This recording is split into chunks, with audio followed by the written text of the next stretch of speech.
Hey, how are you today? This is Josh Patrick, and you're at Cracking the Cash Flow Code.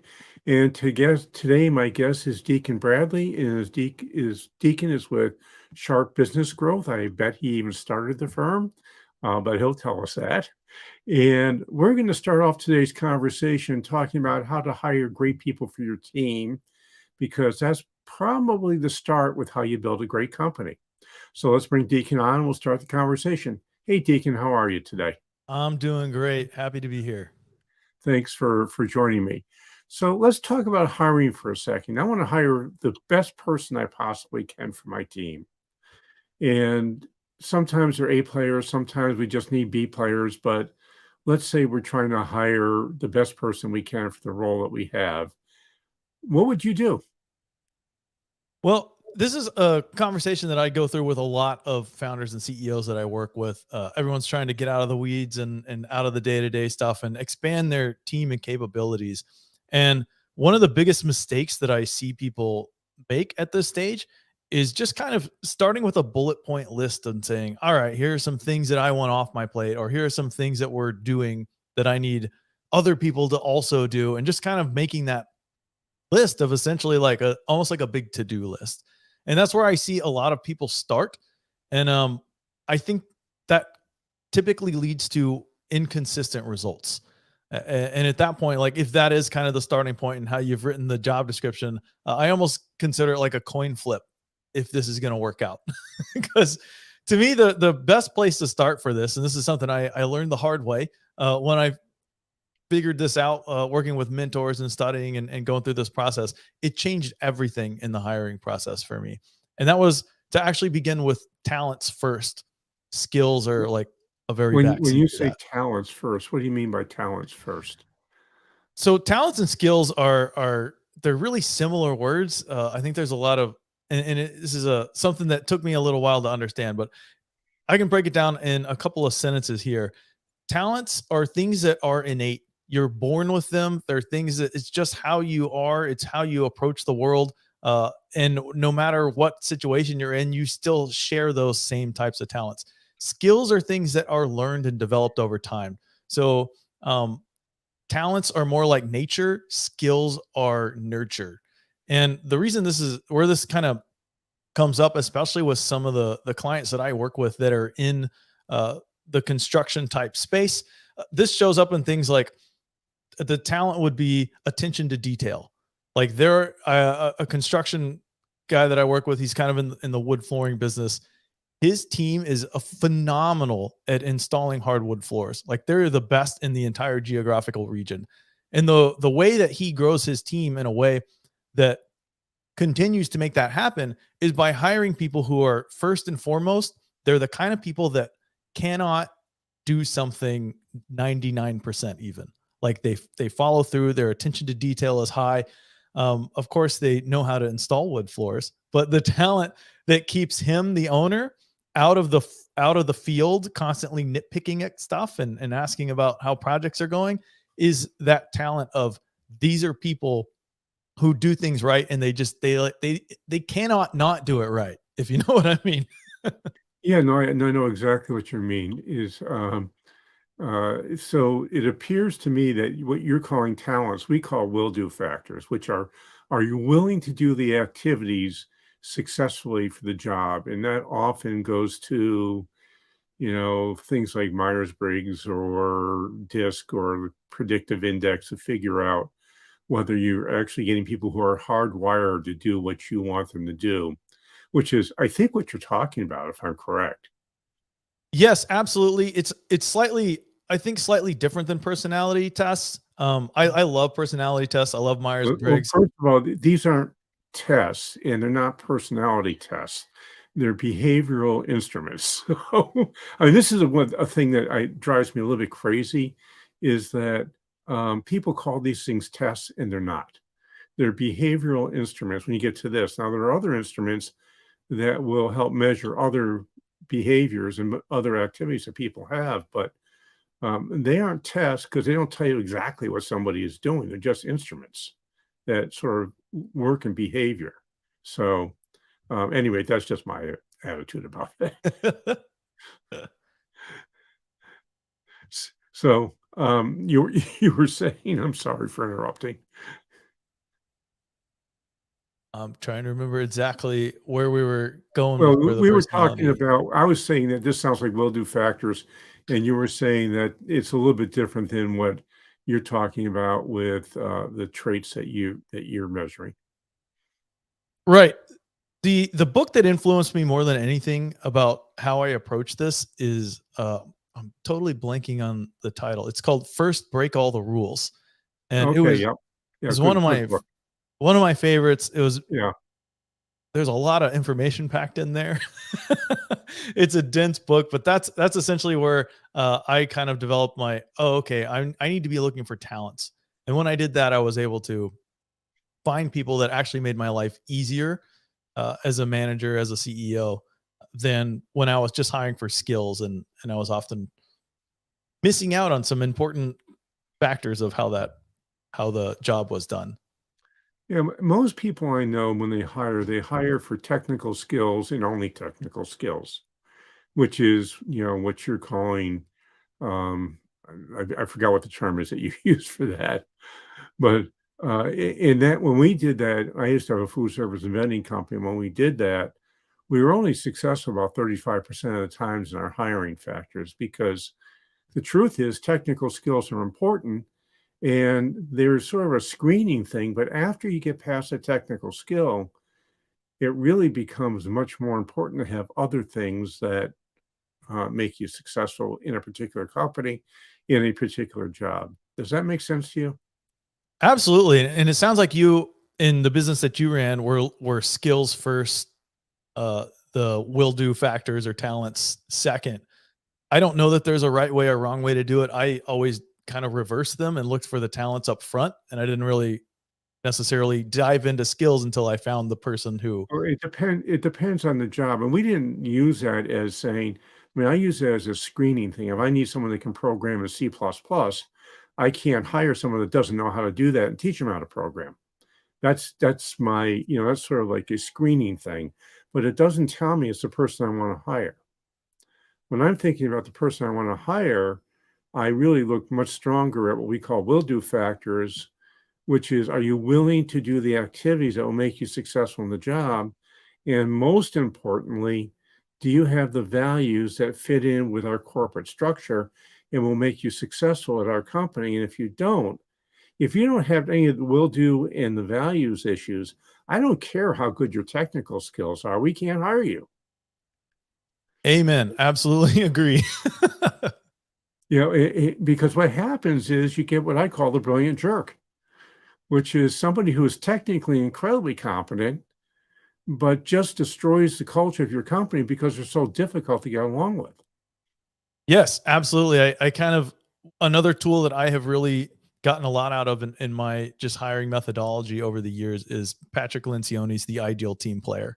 And in his model, he has kind of like if you imagine like the three-circle Venn diagram, and it's humble, hungry, and smart, where smart is more like emotional intelligence kind of smart. Yes. And for example, the guy that you're describing there is what I think Patrick Lencioni would label as the bulldozer.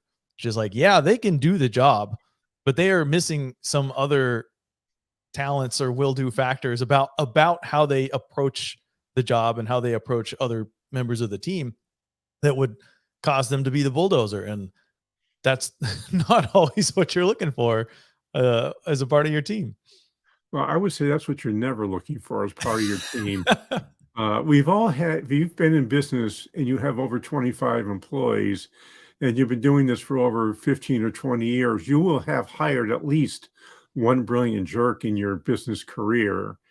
And you might notice that when you finally get around to asking him to leave your company, which you will do at some point, because they'll cross some line that you say, I've had enough.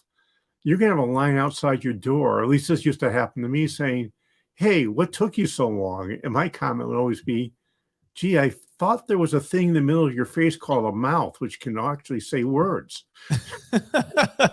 Yes, that is definitely an experience. It's one of those things where when they're a part of your team, and this is especially difficult if your team is on the smaller side and they feel like a bigger percentage, they're able to do more and affect more as far as on the brilliance side of things. But yeah, I have never encountered a situation where that individual left the company that the company did not flourish and like feel better and work better, and the team just do a lot better after that. Yeah, it's like like everybody has just taken a giant deep breath. Yes, and it actually also from my experience, it almost opens up room for other people to be brilliant. Whereas before it was almost like too difficult to be brilliant because of the brilliant jerk, if you will. Often the brilliant jerk will demean other folks, and they hoard information, they hide information, they don't share it, they don't want to make other people better. It's all about them. They're a bit on the narcissistic side as a rule. Totally agree. So we're definitely not looking for that individual. Um, and yeah, I love your I love the approach of the will do factors. I think that's um I'm curious if that comes from a if this comes where the will do factors comes from, and where to, I guess, dig into more of that approach. Well, I actually found this in a book by Robert Half called Robert Half on Hiring. Robert Half is the founder of Robert Half Associates, which is one of the largest executive recruiting companies in the world, or at least it was. It's probably a 40-year-old, 45-year-old book now, but it's downright simple. I mean, all there's three things: can do, which are the technical skills; will do, which is are they willing to do the activities and make them successful in the job? And most importantly is fit factors. Will they fit into your company, which is all about values? So let's talk about that for a couple of minutes, because in my opinion, if I have a values like company, which I hope everybody is thinking is important for them, I better understand my values, and I better understand how to bring people on my team who support my values.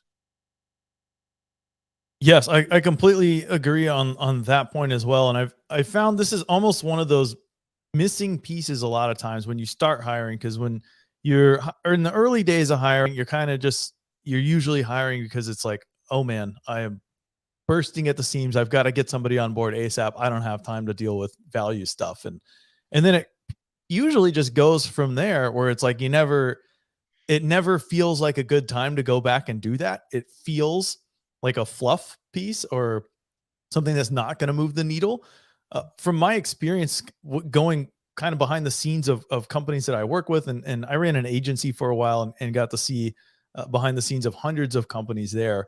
And it was really fascinating to see what a huge impact values have on the entire operation of stuff.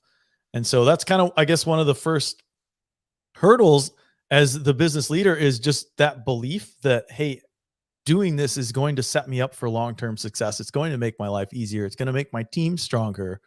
Um, Even if it's not a direct, clear, like, oh, I hired this person and our sales went up kind of correlation.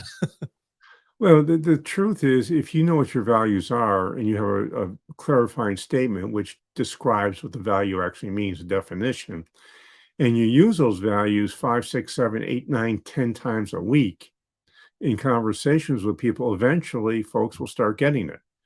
But it's work to get it installed. And, I see values on the wall, and I see these mission statements that go on for pages and pages and pages. And frankly, in my experience, they're relatively useless unless you actually integrate it into how you use your job. And the easiest way to use values is in the hiring process, at least in my experience, and in the process where you're coaching people, because you coach the values, you don't coach the activities. How does the activity support or not support the values that you have articulated as being core values within your company? You mentioned Patrick Lencioni before, and one of my favorite books of all times, a business book, is a book by his called The Advantage. And in The Advantage, he does an amazing job of talking about 4 different types of values.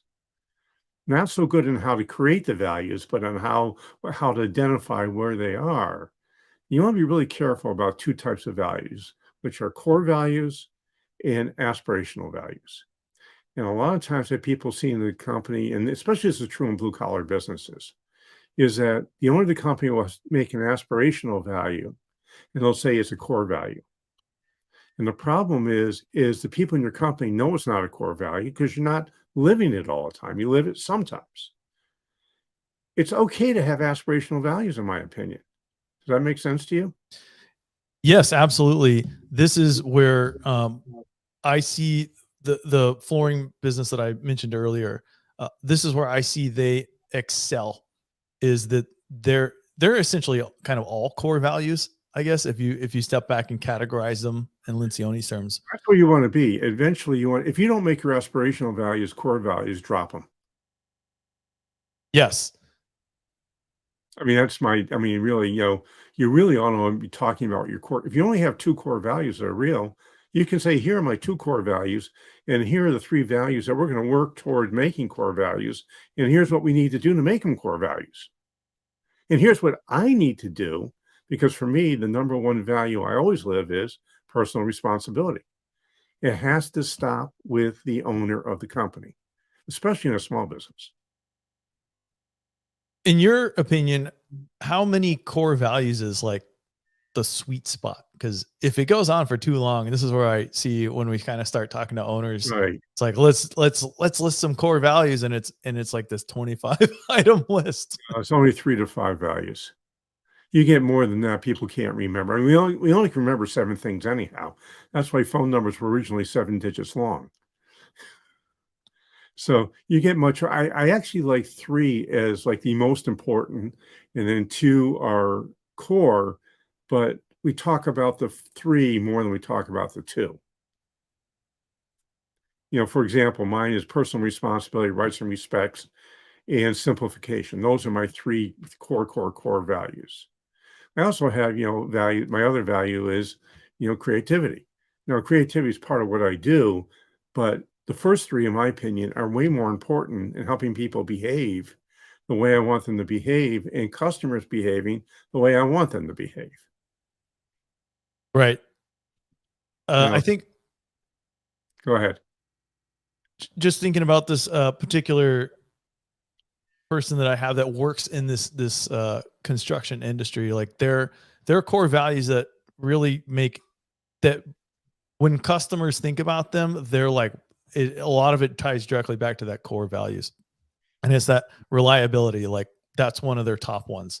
We do like when we say we're going to do something, we follow through and do it, even if it winds up meaning, hey, I had to actually FedEx something overnight to meet that deadline, or I had to drive all the way across town. That's like one of their core guiding values. And it's one of the reasons that they have built up such an incredible reputation in the industry as well. And they only have like a handful as well. And so it's very easy for the CEO as the leader to say, yeah, you don't need my permission to overnight that thing because our core values are meeting these expectations and delivering. So you're free, go fulfill our values. Right. And typically, if you have core values, you can work with helping, you become a better delegator because you learn how to deal with mistakes. You learn how to deal with trust. Those sort of things tend to come out when you're really clear about what's important for your company and what's important for you. By the way, in my belief, the owner of the company's personal values have to match up with the corporate core values. Because if they don't, the owner can feel like a stranger in their own company. Yes, certainly not ideal. That's actually not something that I have encountered. So I can imagine that would feel not authentic and be difficult to lead if they're not congruent. It's not Well, something that I've actually encountered myself. here's where it happens is when values are not articulated. Because when you don't tell the people you work with and the customers you deal with what your values are, they'll make up their own values. And those values that they make up, they think that you think are important, may be something you hate because you haven't been clear about what the company is about and you haven't been clear about what you're about. So, first thing we always do is we start with you. What are your values individually? And how do you take those values that are dear and near to us? Because we all have them. most of us haven't spent the time it takes to figure out what they are. Does that make sense to you? Yeah, I totally agree with that. And it's a lot of times when business leaders come to me, and usually the place that they come to me is like, "Hey, I want to scale my business, but I'm feeling a little stuck, like I'm hitting a ceiling." A lot of our conversations will start in a similar place to what you were talking about, like, cool, let's talk about where you are now, let's talk about where you want to go, what's important to you. And I can sometimes see this almost like confused or questioning expression as we talk about things like their values. What do they want their business to look like for them? What's important to them as individuals? It almost seems like it doesn't totally connect. And, but I have found that that was a really important starting place, because while I don't recall being in the position where the values didn't line up as explicitly as what you were describing, I have worked with plenty of individuals who have built companies that, once you dig into like their personal values and what they want and out of the business and all that stuff, they're 10 miles apart, and it's difficult to correct. Right, well, it makes it makes you feel lonely is what that's often what happens, is that it manifests itself where the owner of the business feels like they're a stranger in their own business. And I was just working with a business where there was a brilliant jerk and a bunch of people who were not supportive of what I knew the personal values of the owner was. So when she finally got around to letting that person go, the brilliant jerk, and a few other people in her company, it got to be where she started loving her business again. And, it's too hard to be an entrepreneur without loving your business, in my experience. Absolutely. So, so if you're going to work that hard and you're going to be that, you might as well love your business, which means you might as well spend the time it takes. And it doesn't take that much time. I mean, we take people through values exercises in 4 or 5 hours. And then it just becomes a coaching thing. That's how are you using these values? Have you talked about, hey, this person just broke one of your values. What are you doing about that? What was the relationship between, or how did it? So there were essentially two things in that business that caused them to not like it. There was incongruent values and a brilliant jerk. And I'm Right. curious if it was one more than the other, or Well, both changing, or what caused them to be able to love it again. the allowance of incongruent values made it possible for the brilliant jerk to not only appear, but stay for years. Okay. So at least that's been my experience all the time. When a brilliant jerk appears in your company, it's it's always possible to hire a brilliant jerk and not realize you're doing it. But to have the brilliant jerk stick around for years and years means that you have an incongruency going on in your company that's at odds with who you are as an individual, and they make you uncomfortable in your own company.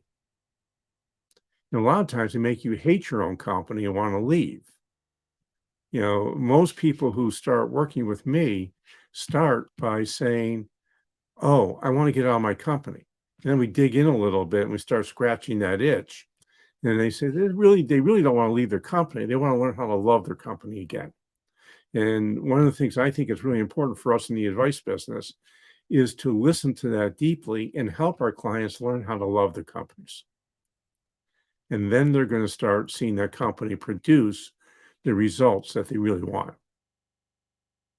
So starting with values there, with those clarified, is that what illuminated, or is that what made it possible to say, brilliant jerk, it's time to move on? I see that really clearly now.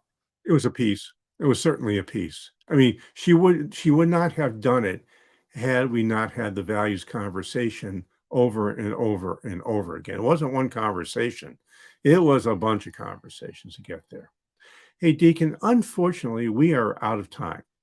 And you're an interesting guy, and I think you got some interesting things to talk to folks about. So for those who are not watching us on YouTube or Facebook or LinkedIn, how would they go about finding you? You can find me at sharpbusinessgrowth.com. That's got links to all of my work, including my podcast, if you're a podcast fan. And that's probably the best place to look me up and connect with me on whatever platform you hang out on. Cool. And I got two things I want you to do, and you've heard me talk about both these now ad nauseum. I'm about to change my second thing soon, so you'll get something new there. But the first one I'm not changing, and for 355 episodes, I have said this. Please go to where you're listening to this podcast and subscribe. And while you're at it, leave us an honest rating and review. If you love us, great. If you don't, well, I'll cry a little bit, but I'll probably get over it. And the second thing is I have written a second book, and it's called The Sale Ready Company. And it's really not about selling your company. It's about getting your company ready to sell so others would want to buy it, which means you're going to love your company more, you're going to make more money, you're going to have a lot more fun. It's written as a parable, which means it's a story. So it's not a how-to book. You'll actually enjoy it. It's easy to get. I'm actually selling for half price on my website. You just go to www.salereadycompany.com. That's www.saleready.com, and just buy the book for $7.95 and normally $14.95, and we'll have it on your way to you. And you also get some free bonuses with it. So this is Josh Patrick with Deacon Bradley. You're at Cracking the Cash Flow Code. Thanks a lot for stopping by. I hope to see you back here really soon.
Are you there? Hello? Hey, I'm here. Oh, you disappeared on me.